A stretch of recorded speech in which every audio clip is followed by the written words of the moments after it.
термин во вестите во 18 часот во нив ќе емитуваме и првата дебата само вистина со колешката Мирјана Трчевска. Гостин во вечерашното издание е председателот на собранието Талат Џафери. Вечерните вести од денеска секој ден ќе ги емитуваме точно во 22 часа. Почнаме со содржината на овие вести. Поранешен и актуелен директор на Нова Цикунска банка, поранешен министер, адвокат, нотар и други лица, како едно лице од Словенија се товарат од обвинителството за злоупотреба на службената положба и областување и перење пари. Поранешен и актуелен директор на НЛБ банка, поранешен министер, адвокат, нотар, едно лице државјанин на Република Словенија и други се осомничени дека во периодот од 2006 до 2017 година учествувале во организиран криминал со перење пари, откриваат од основното јавно обвинителство. Според обвинителството биле преземани действија за основање на фирми, подигање на кредити и пренесување на парични средства во Словенија и во австријски фирми, а потоа дел од средствата се инвестирани во основање на нови фирми и купување на недвижен имот на подрачјето на Битола. Канал 5 ги контактираше јавното обвинителство и НЛБ банка, но засега институциите без информации за идентитетот на лицата. Тие се сомнечат за сторени кривични дела, перење пари и злоупотреба на службената положба и областување. Од обвинителството информираат дека по соработка со Министерството за внатрешни работи издадени се наредби за анализа на финансиските трансакции и обезбедување на целокупниот доказен материјал од имотна, финансиска и управна природа, се со цел утврдување на фактичката состојба и обезбедување на докази. Од денеска градоначалниците без овластувања во отсуство на претениците на ВМРО ДПМН во собранието се одржа координација на претеничките групи. Предлагаат локални избори во октомври. Локални избори во првата половина на октомври и продолжување на мандатот на градоначалниците и советниците кои стекува денеска се до изборот. Како донесување на предлог закон за изменување на изборниот законник е првичниот договор постигнат на денешната координација на представници од ЦДС, Алијанса за албанците и ДПА со председателот на собранието, соопштија од кабинетот на Џафери. Партиите се договориле за брза и ефикасна расправа за мандатите на градоначалниците, без како што се наведува непотребно обложување, а Џафери побарал формирање на пратенички групи и работни тела. Председателот Џафери и представниците на политичките партии се согласија дека политичкиот диалог мора да продолжи во собранието и дека сите политички субјекти треба да бидат одговорни пред граѓаните и да придонесат за продолжување на демократските процеси во Република Македонија.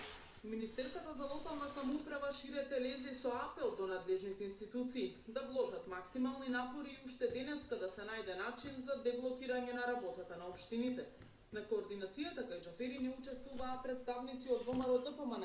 Оттаму стануваат на ставот дека Џафери не бил избран за собранински председател во законска процедура. Талат Џафери е избран на целосно незаконски, неуставен и неделовнички начин.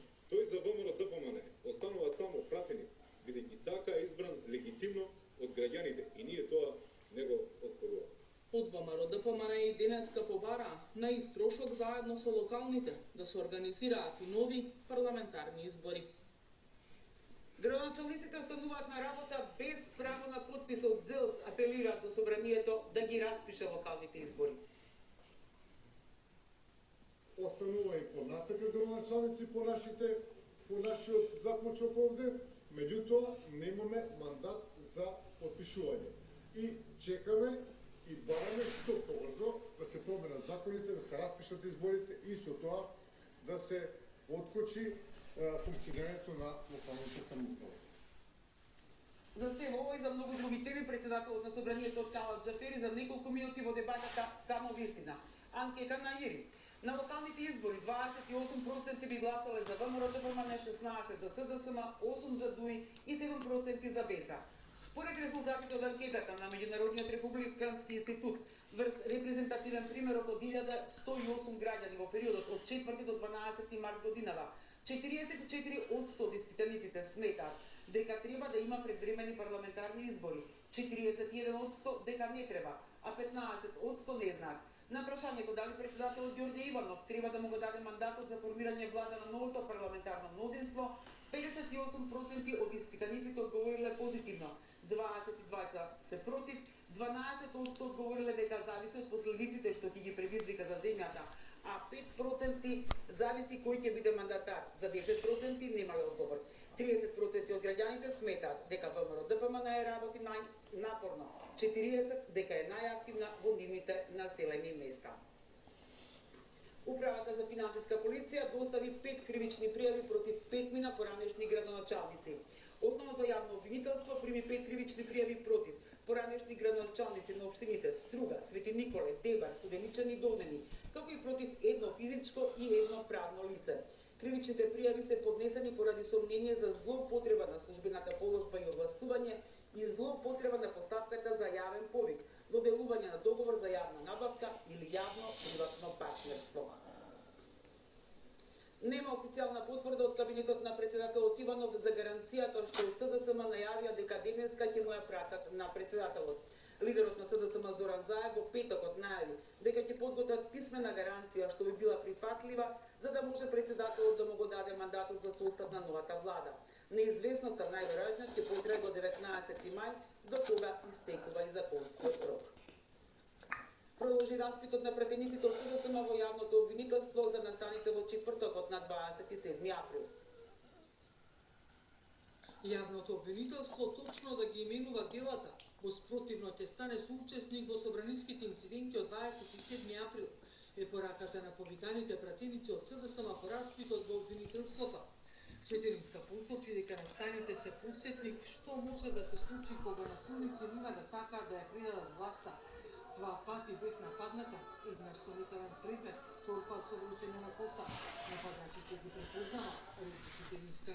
Кога не напаѓаат со тешки предмети, кога не напаѓаат со цел да не убијат, не може единственото дело за кое ќе се процесуираат да биде учество во толпа.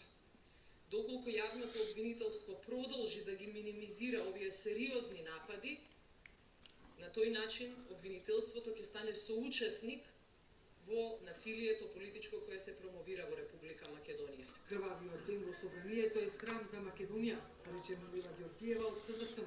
Протестантите многу брзо дојдоа.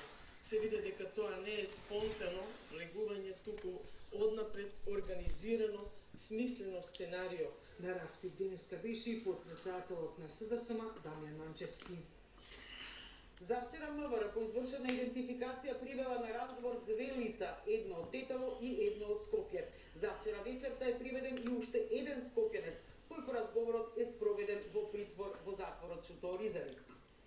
Од граѓанската иницијатива за заедничка Македонија утре ќе поднесат представка до Уставниот суд против, како што велат, нелегитимниот избор на председател на собранието.